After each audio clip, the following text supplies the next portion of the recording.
monster, low-key pain.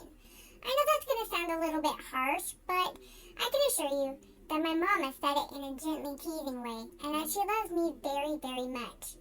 It turns out that when people ask her for my name, though, they always hear Loki anyway, probably because of that Marvel guy. It's okay. Mama likes that Marvel guy, and he's pretty cool, even if he's got nothing on me. For now, you're gonna have to trust me on the toe thing, because I really don't want Mama taking photos of my deformity. I'm self-conscious about it, even if she assures me repeatedly that my 6 toes are part of my cuteness and charm. I'm still not letting her photograph it. No. Does Megan Fox let people photograph her weird toes on? I think not. There's a few things I can tell you about me to start with. First, I was born on the 1st of July in 2020, and I was a bit of a surprise. My mama cat lived on a small farm, and the very nearest neighbor was like a mile away. Because that neighbor didn't have any cats, Mama Cat's humans didn't worry very much about spaying her.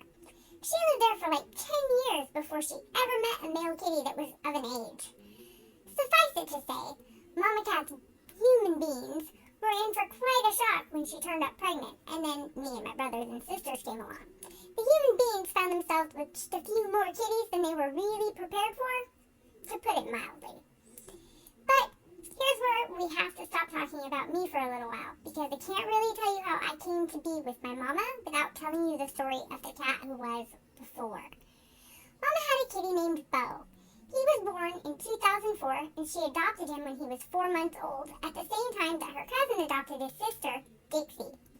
Bo was Mama's best buddy for a long, long time. He and Mama had a very, very special relationship. Bo had a few health concerns, but nothing that Mama didn't think was manageable, and certainly she did the very best she could to make sure he had a healthy, happy life. He was diagnosed as asthmatic at one of his early vet visits, but that was well controlled, with only occasional treatment necessary. Around 8 months, it was determined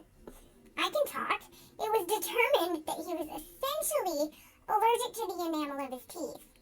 The enamel caused inflammation in his gums, which caused a lot of pain and really put him off his food. Once all of his teeth came out, though, he was good. For most of his 16 years, Bo was at the vet only for wellness checks and vaccinations. Not too bad. But on the 21st of August in 2020, at 16 years old, Bo began to display some behaviors that really worried Mama.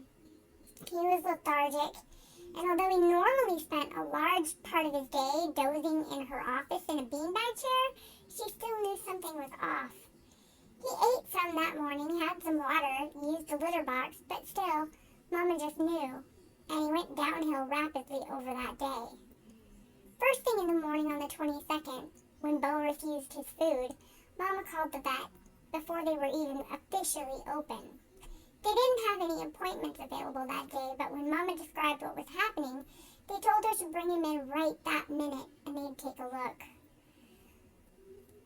As a side note, Bo's vet and the whole office, they really loved him.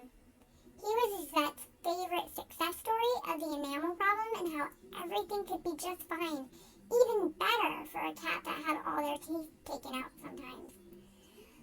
My Mama is forever grateful to Bo's vet and to all the staff at his office. Mama put Bo into his cat carrier along with his favorite toy, and they made their way to the vet's. But the news wasn't good. Bo's liver was failing, and failing fast. Dr. B told Mama that they could try to put in a feeding tube, but with the rate at which things had happened, and as severe as the circumstances were for Bo, that he wasn't sure it would help, and even fairly positive that it wouldn't. At best, it would prolong his life a little. Dr. B also couldn't assure Mama that Bo would make it through the procedure, and so she had to make a decision. The hardest decision she'd ever made in her life to that point. Mama spent the next little while with Bo, holding him, stroking him, and telling him how much she loved him, and praying to know what was best for him. As much as it broke her heart, she knew that the right thing was to let him go, and not expect him to suffer so that she could buy a little more time for herself. So on August 22nd, 2020, Beauregard Buford Fur Pants crossed the Rainbow Bridge, purring away for his comfort and for Mama's, in her arms. Mama was heartbroken, and everybody could see it. She mourned for Bo, and everyone who loved her worried so much for her because she was just inconsolable. With the very best of intentions, her loved ones found my adoption listing and, unbeknownst to her, went to get me. They were really, really lovely human beings who came to meet me. They brought me toys and treats, and they were really gentle. I was a bit scared. They had come to get me from the only home I'd ever known, and they took me from my brothers and sisters, but all of that aside, I was still pretty excited about an adventure, and I was super friendly. When I was presented to my mama, though, it was a shock for both of us. She didn't seem very happy to meet me. She wouldn't look at me, she wouldn't pet me, she wouldn't hold me. She cried, and she told her friends that they hadn't really thought this through very well, and that even if they had the best of intentions, it might not have been the right thing to do. She told them that nothing and no one could ever replace Bo, and she even said that she didn't know for sure she was ready for another kitty. I was trying really hard to get her attention during all this time, but she was trying at least as hard to ignore me. Eventually, though, I just leaped out of the arms of the being that came to get me, and I landed in my mama's arms. I had to make her pay attention. I climbed up her chest until I could nuzzle my head under her chin, and I started to purr. Mama went really quiet. Finally, as I nuzzled under her chin purring, she said, "Well, it isn't as if I could just throw him out on his cute furry butt." Mama realized I needed a home and a being to love me.